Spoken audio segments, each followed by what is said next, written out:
네. 두 번째 키워드는 기사 회생인데요. 일단 이재명 대표는 물론 뭐 남은 재판 많이 있습니다. 그렇지만 20까지 나온 게 가장 빠른 선거가 공직선거법이었다 보니까 좀 회생한 부분이 있어요.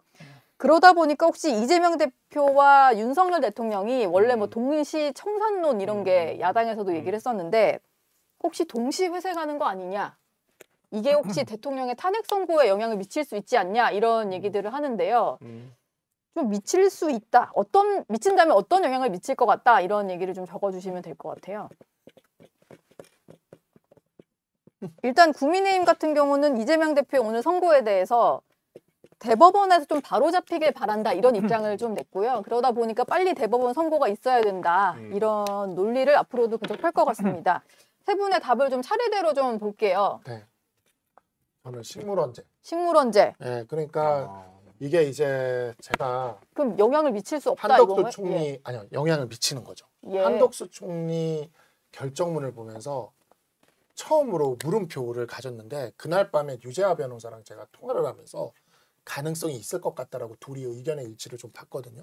그게 뭐냐면 한덕수 총리 결정문의 굉장히 인상적인 지점은 한덕수 총리 결정문을 다 제가 하나하나 읽어봤는데 제일 이해가 안 되는 게 정계선 재판관의 인용 결정, 그 인용 의견이에요. 그 예. 소수 의견, 예. 인용 의견. 도저히 이해가 안 돼요. 이거는 법률가의 언어가 아니에요. 민주당 논평 느낌 나던데? 그러니까 예. 민주당 논평이라기보다는 대학가에 있는 대자보 느낌인데 네. 그래가지고 어쨌든 간에 그 정계선 재판관의 그거를 보면서 이게 그런 게 있는 거죠. 법률가라면 아까도 이야기를 드렸지만 법률가라면 아무리 저도 법률가 중에 좀 특이한 놈이지만 특이한 사람이거든요. 저도. 그렇지만 저도 법률가라는 틀 안에서는 움직여요. 왜냐하면 법대에서는 20대 때부터 그 틀 안에서만 사고하도록 끊임없이 사람을 세뇌 교육을 시키고 네. 법학은 자유로운 학문이 아닙니다. 사각형에 가두는 학문이지. 법전 안에 사고를 가두는 학문이고 그렇게 가르치면서 교수님들이 뭐라고 가르치냐면 이렇게 가르치는 거예요. 누가 재판을 해도 우리가 생각할 수 있는 범위에서 나와야 법에 대한 신뢰를 잃지 않는다. 너의 생각은 중요하지 않다. 법의 그 바운더리 안에서 결정을 내릴 수 있도록 그런 결과가 내릴 수 있도록 그렇게 해야 된다고. 그걸 네. 거의 세뇌 교육을 당하거든요. 네. 어릴 때부터. 네.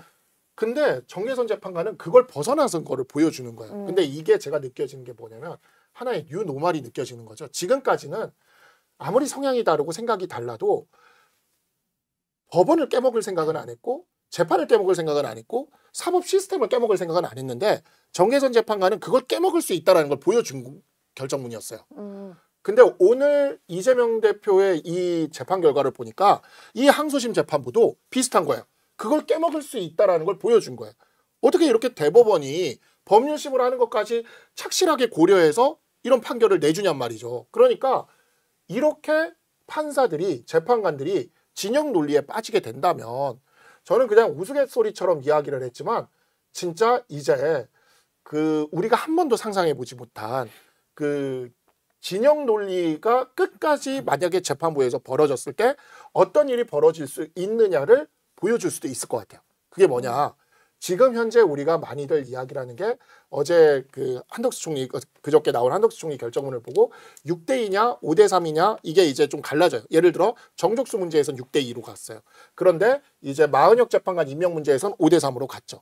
그러니까 이런 것들이 이제 이렇게 좀 갈라지는 문제인데 물론 이제 2명은 마은혁 재판관 임명 문제에 대해서 아예 판단도 안 했지만 네. 들어갔으면 그렇게 했을 분들이라서 네. 그래서 6대2냐 5대3이냐 이렇게 보는데 자 만약에 6대2 인용이 될 것 같으면 6대2 인용이 될 것 같으면 가장 오른쪽에 있다고 평가되는 정형식 재판관이 선고기일을 합의 안 해주면 선고기일을 못 잡습니다. 선고기일은 다 만장일치. 합의해야 만장일치. 만장일치. 자 이제 헌재 결정이 어떻게 이루어지는지 제가 설명드릴게요. 네. 평의가 지금 계속 있잖아요. 평의는 쟁점별로 계속 의견을 나누는 거예요. 마지막에 평결이라는 거랍니다. 평결. 그래서 이 평결은 보통 일반적인 헌법재판소 결정에서 평결은 네. 한 선고기일 잡기 며칠 전에 그러니까 바로 그 2, 3일 전쯤에 평결을 해요. 그리고 선고기일 통보가 가죠. 2, 3일 있다가 통보가 갑니다. 그래서 평결이 잡히면은 그 다음에 주심이 다수 의견이면 주심이 결정문을 쓰고 주심이 다수 의견이 아니면 다수 의견 중에 한 명이 결정문을 쓰는 겁니다. 네. 지금 주심이 정형식 재판관이잖아요. 정형식 재판관이죠. 자, 근데 이 평결을 함에 있어서 평결이 이루어지지 않으면 지금 나오는 찌라시는 다 거짓말인 겁니다. 예. 근데 평결이 이루어지지 않았어요, 아직. 네. 근데 자, 평결을 할 때 어떻게 그러면 하느냐? 주심 재판관이 먼저 자기 의견을 얘기합니다. 그러니까 8명이 모여 앉아 있잖아요. 네. 그러니까 정영식 재판관이 먼저 자기 의견을 얘기해요. 그다음 순서가 뭐냐? 늦게 취임한 막내 재판관들부터 합니다. 정계산 재판관과 조한정 재판관이 얘기를 합니다. 네. 맨 마지막에 누가 하냐? 소장이 합니다. 음. 소장 대행인 문영배 재판관이 해요. 그래서 그 8명을 합산을 해가지고 이게 인용인지 기각인지 각하인지가 결정되는 거예요. 네. 이 평결을 언제 하느냐가 중요한데 중요한 건 이 평결에 이르는 것은 8명이 동의를 해야 돼요. 그러면 6대2가 될 것 같다고 했을 때 정영식 재판관이 끝까지 동의를 안 하고 4월 18일까지 간다. 문영배 이미선 재판관 그냥 퇴임입니다. 자, 5대3이 된다고 했을 때 정계선 재판관이 도저히 나는 대통령 돌아오는 거 못 보겠다. 끝까지 평결을 동의하지 않는다. 4월 18일까지 가고 문영배 이미선 재판관 퇴임입니다. 아, 그러면은 문영배 재판소장의 어떤 본인의 결심으로 그런 일이 벌어지는 게 아니라 예. 끝까지 기일 잡는 거에 반대하는 재판관들이 한 하나라도 명만 있으면 있으면 네. 그렇게 될 수 있는 그렇게 거군요. 되는 거예요. 예. 그러면 4월 18일이 넘어가는 거죠. 자, 그럼 4월 18일이 넘어가면 6명밖에 남지 않는 거잖아요. 네. 그러면은 이제 그 상태에서는 선고기일이 안 잡히는 거죠. 예. 선고기일이 안 잡히게 되면서 식물 헌재가 되는 거죠. 식물 헌재가 되면 이제 그 다음에는 이제 그대로 권한대행 체제로 이것도 저것도 못하는 상황으로 2년이 흘러가는 겁니다. 한덕수 대통령. 아, 한덕수 체제로 그냥. 근데 예. 이게 저는 불가능할 거라고 봤는데 네. 지금 정계선 재판관 결정문 보고 오늘 2심 이거 판결문 보니까 이미 판사들이 이미 법률가로서의 탈을 벗고 정치를 하기 시작했어요. 그러면 판사들 한 명 한 명이 이렇게 대놓고 이렇게 해버리면 이것도 불가능할 것 같지가 않은 거예요. 예. 그럼 어쨌든 오늘의 선고 결과가 영향을 미쳐서 또 이렇게 갈 수 있다. 뭐 이렇게 왜냐하면 보시는 점점 거예요? 에스컬레이터를 타는 거죠. 예. 지금 보면은 사실 그 한덕수 총리와 관련돼서 저는 8대0 나올 거라고 봤거든요. 네. 근데 이렇게 갈라지는 걸 봐도 야 이젠 이게 합의가 안 되는구나. 합의가 안 되는 분위기구나. 예. 그러고 정부 각자 자기 생각대로 가는구나. 예. 그러면 정말 어느 한 방향으로 가는 거를 한 명이 브레이크를 잡을 수가 있기 때문에 네. 현재 제도상 이도저도 안 될 수가 있다. 그렇죠. 박민영 대변인은 작용 대 반작용인가요? 작용 반작용. 약간 저는 인생의 신조가 있거든요. 통제 불가능한 것에 스트레스 받지 말고 늘 통제 가능한 노력에 최선을 다하자. 그래서 예.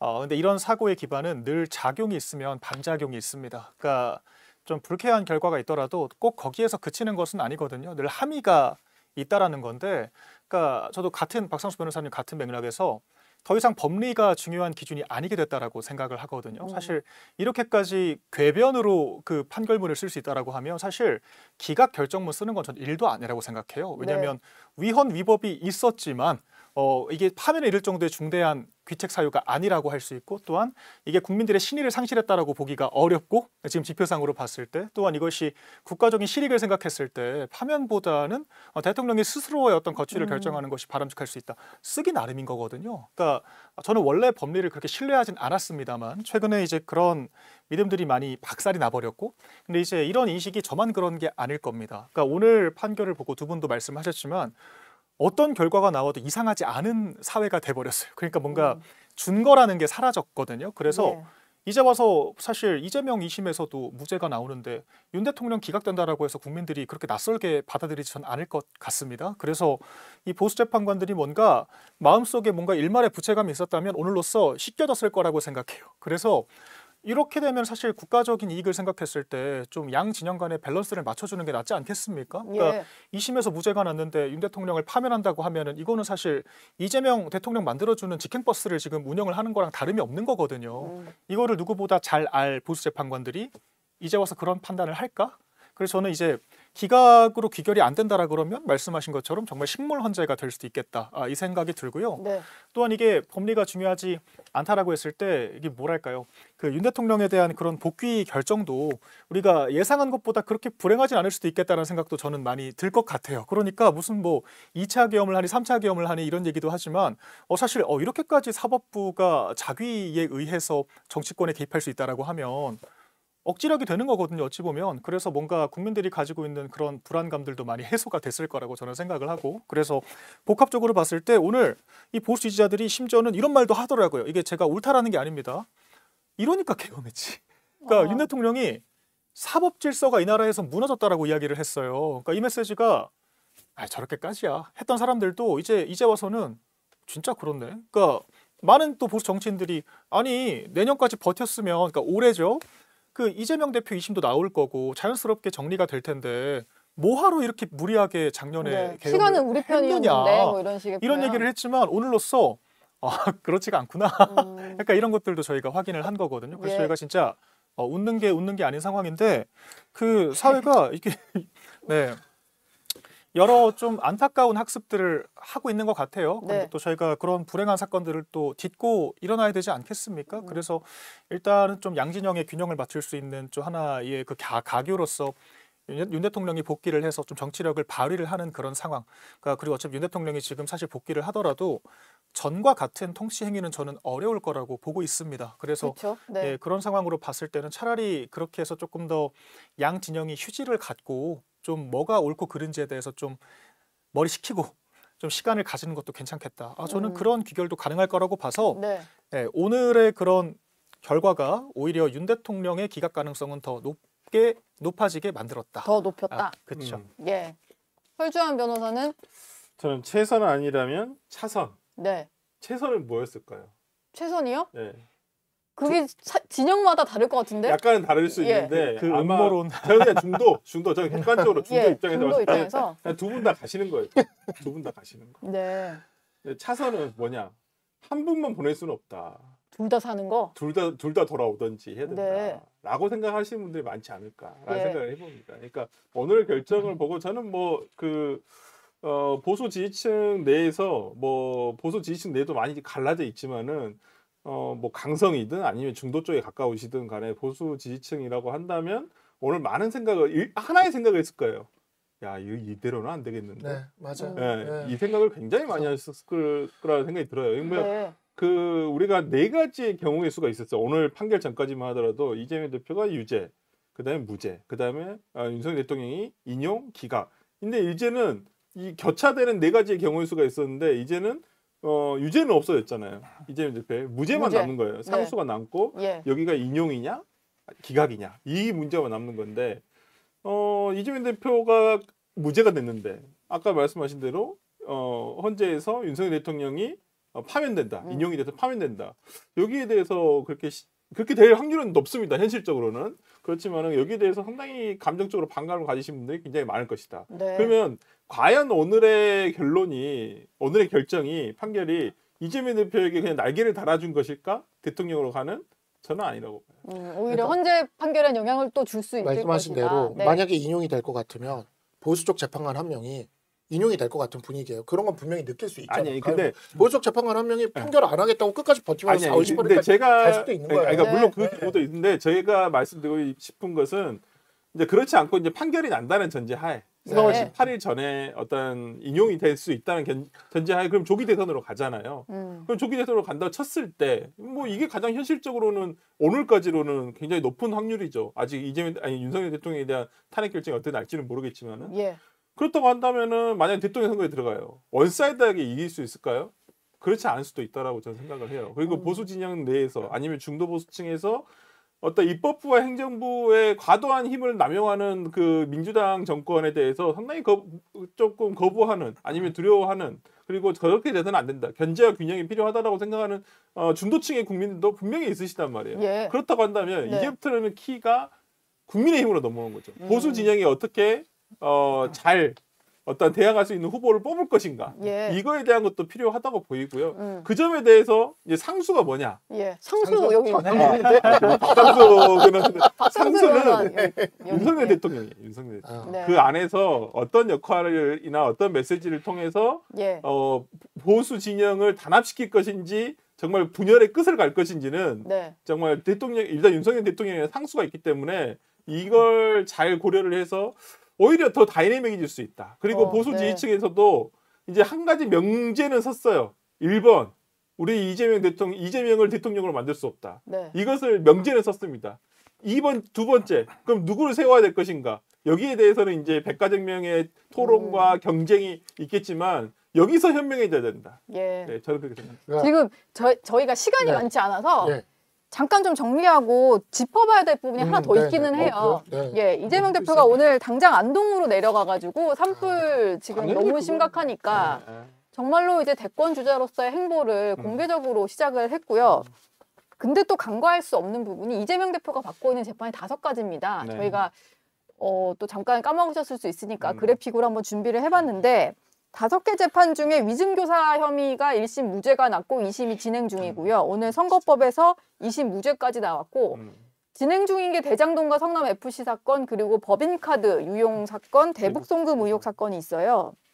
저것만 봐도 이게 아예 사법 리스크를 벗었다라고 할 수는 없는 거고. 근데 예. 위증교사 외의 재판은 너무 오래 걸려요. 솔직히 말씀드리면 이거 3년 내에 안 끝나는 재판입니다. 대법원까지 치면. 맞아요. 조기 대선이 아니라 정말 진짜 그냥 대선을 하도- 치른다 네, 다음 하더라도요. 대선까지도 안 끝나는 재판이에요. 제가 그래요? 봤을 때. 조국 대표 재판 5년 했잖아요. 지금 우리나라 지금 현상상 네. 예, 3년 이상 무조건 가는 재판이라서 예. 가장 빨리 할 수 있는 게 그나마 위증교사, 하고 그다음에 선거법이었죠. 선거법인데 그게 저는 대법원까지 그러니까 둘 다 올 가을 전에는 무조건 끝날 것이다. 공선법은 그 전에 끝나겠지만 아마 위증교사도 올 가을 전에는 잘하면 빨리 진행하면 대법원까지도 나올 수 있거든요. 올 연말까지 늦어도 연말까지는 예. 그렇기 때문에 이재명 대표 근데 이건 개의치 않을걸요. 뭐 일단 민정- 선거법 네. 선거법 2심에서 무죄 받았고 위증교사도 일단 1심이긴 하지만 무죄가 나와서 네. 본인이 받는 재판 중에 벌써 2가지나 그렇죠. 무죄가 나온 거잖아요. 네, 맞아요. 그러면은 사실 민주당 지지자들 입장에서는 저거 어휴. 진짜 검찰의 어떤 강압적인 수사, 아마 조작 수사 맞네 이럴 것 같거든요. 그럴 수 있죠. 예. 충분히 그럴 수 있고 뭐 민주당 지지자 입장에서 생각을 해보면 오늘 대통령 되신 거예요. 이재명 대표는 그래요. 민주당 지지자들한테는 뭐 이미 그랬겠지만은 오늘 그냥 대표에서 대통령으로 바뀐 거죠. 예. 아마 그렇게 생각했을걸요. 아마 그래서 그- 안동도 내려가시고 그렇죠. 네. 저기 설조한 변호사가 아까 얘기하신 것 중에 윤석열 대통령이 상수라면이라고.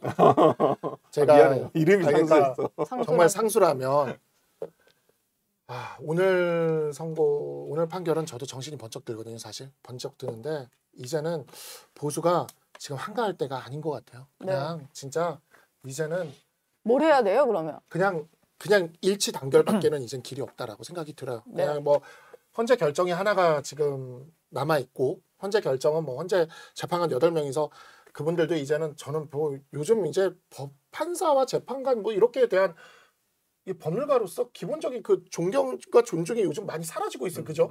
예, 저도 그래요. 저도. 일반 국민들은 더 어떨까 싶어요. 그거 알아서 하시겠죠. 뭐 알아서 결정하실 텐데 예. 무슨 결정이 나오던 네. 이제 우리 보수는 정말 정신 똑바로 차리고 일치 단결을 해야 되는 상황인 것 같다. 그래서 네. 윤석열 대통령이 상수라면 이제는 정말 통합의 메시지와 통합의 선봉으로 대통령께서도 나와 주셔야 될 것 같아요. 나와주셔야 그러니까 된다. 지금은 진짜 아까 제가 2심 선고를 너무 충격을 오늘 먹어가지고 너무 충격 먹으셨네요. 진짜 나 진짜 충격 아니, 먹었어요. 예. 사법은 죽었다라고 할 아니, 수 아니 있는 너무 예. 사법부에 대한 제가 신뢰가 있었던 것 같아요. 뭘. 네. 최소한의 신뢰가 있는 거죠. 실망하셨구나. 네. 사실 통합 얘기하면 두 분이 통합하시면 그렇지, 사실 둘이 보수 앞서야지. 통합인데 네. 마지막으로 이제 그럼 박민영 대변인 얘기 듣고 좀 마무리 해볼까요? 저는 한 대표의 너무 악한 모습 많이 봤기 때문에 예. 통합은 어려울 것 같고요. 그다음에 예. 저는 오늘 약간 법리보다 사실 이게 인간 본연의 사실 저는 경제학을 좋아하는 이유가 네. 경제학과 인간이 나오셨어요? 네, 경제학과 그렇군요. 나왔는데 네. 인간이 이기적인 걸 탓하는 것이 아니라 이기적인 인간을 전제하고 그런 이기적인 인간상에 맞는 시스템 구축을 이야기를 하는 게 전 되게 매력적이라고 생각을 했거든요. 네. 그러니까 법관들에 대해서도 이 사람들이 합리적일 것이라고 생각하는 게 아니라 원초적인 그런 관점으로 돌아와서 똑같이 이기적인 인간들이 인문학 경제학적으로 어떤 판단을 할까라고 보면 더 사안이 명징하게 보이지 않을까라는 이런 결론에 이르렀습니다. 예. 그래서 그러니까 제가 뭐 이제 그분들의 어떤 판단을 비하하는 것이 아니라 지금 보수 재판관들 입장에서는 뭐 이런 정치적인 상황도 있겠습니다만 헌법재판소 소장 지금 자리 걸려 있거든요. 그런 상황에서 지금 사실 2명의 그 재판관이 4월 18일 날 나가면 사실상 정계선 재판관이 유력한 후보가 되는 거고요. 그다음에 예. 이제 만약에 이제 조기 대선이 가서 이재명 대표가 대통령이 된다고 하면 이재명 대표가 지목한 2명을 중심으로 해서 사실 헌법재판소 내의 그 역학 구도가 굉장히 불리하게 돌아갈 가능성이 큽니다. 대통령 목 예. 2명을 민주당에서 채우게 되면 그렇죠. 재판관들 입장에서 이런 역학 구도에 대해 생각을 안 할 수가 없죠. 더군다나 이제 뭐 이런 것들도 제가 예단하기는 어렵습니다만 예. 이제 고등법원 부장판사 출신인 소위 이제 그 전통적인 그런 코스를 밟고 올라간 보수 재판관들이 향판 출신들이라고 생각을 할 거거든요. 네. 더군다나 만혁 재판관은 26기 한참 후배예요. 네. 정식 재판관에 비해서 거의 예. 10년 후배인데 야 우리 법 연구의 할당제를 가지고 어깨를 나란히 하려고 하네. 그리고 이제 이 사람들이 정계선 재판관 이런 감정적인 판결을 해가면서 이거 민주당한테 어필하려고 하는 거 아니야? 이제 이런 인간적인 실망감이 겹치면서 아 이제 법리가 아니라 우리 원초적으로 돌아가자라고 예. 했을 때 이제 사실 3명이 만약에 기각으로 뭉쳐 있다면 더 흩어질 이유가 없어졌다라고 보고요. 이런 게 참 한편으로 슬프지만 한편으로 원래 인간 군상이 그렇다. 그래서 예. 저희가 더 이상 기대를 품지 말고 정말 저희도 좌파들처럼 싸워야겠다는 생각이 전 좀 들었습니다. 그러니까 우리만 품격 따지고 옳고 그름 따져봤자 남는 게 없다. 네. 결국엔 우리가 정권 잃어버리고 실권하면 실각하면 결과의 합리를 못 찾으면 아무것도 안 남는 거예요. 선거는 이기는 게 곧 정이거든요. 예. 그러니까 좀 약간 그런 저의 좀 뭐랄까요 어찌 보면은 원초적이지만 사실 바람직한지는 모르겠는 그런 본연의 자세로 돌아오게 됐다. 예. 박민영 대변인 내가 한 가지만 딱 물어보고 끝낼게. 예. 예. 물어보면 만약에- 답을 하셔야 되는데 그러니까 예. 만약에 짧게 해주세요. 네. 후보가 이렇게 결정이 되잖아요. 조기 예. 대선이 만약에 있어서 한동훈 대 이재명 뽑을 거예요. 그래도 한 전 대표는 후보 못 될 거예요. 아니 제3의 답이 진짜 나왔는데 예. 답을 피하려고 하지 말고 한동훈 대 이재명. 피하는 게 아니라 네. 저는 작년 1월에 한 대표가 거의 양자에서 이길 때부터 그는 어쨌든 이 그래도 사람은 리더감이 만약에 아니라고 저는 그러니까 결론을 본인은 끝낸 그렇게 생각할 수 상태라서 있는데 네. 경선 결과 그렇게 나왔어. 만약에- 한동훈 대 이재명. 만약에 그렇게 자, 그러면 나왔어. 네. 자, 저는 투표 포기하겠습니다. 이래 안 돼. 통합을 얘기했는데 야, 이러면 안 돼요. 그러면 이래서 이러면 예. 이재명이 되는 거야. 이래서 예. 탑다운 방식이 필요하다. 아, 이러면 안 되는 거야. 네. 근데 네. 이거는 제 탓을 할 게 아니라 네. 당원들에게 상처를 준 사람이 이거를 아니, 그러니까 이거는 이거 이거- 해결할 생각을 해야죠. 대통령하고 한동훈 대표가 네. 대통령과 한동훈 대표가 풀어야 될 문제라서 탑다운으로 가요. 탑다운은 저희랑도 충분히 풀어야 돼요. 푸시면 왜냐면 한 다 대표가 푸는 걸로. 대통령만 아. 과만 싸운 게 아니라 저는 예. 행정관들까지 괴롭혔기 때문에 저는 그게 용납이 안 되는 것이고요. 아, 이거는 본인이 사과하고 반성을 하셔야 돼요. 예. 아, 네. 알겠습니다. 여기서 마무리. 네. 여기서 마무리하자. 여기서 마무리. 그래도 마지막에 심판 받을 게 있었네. 아,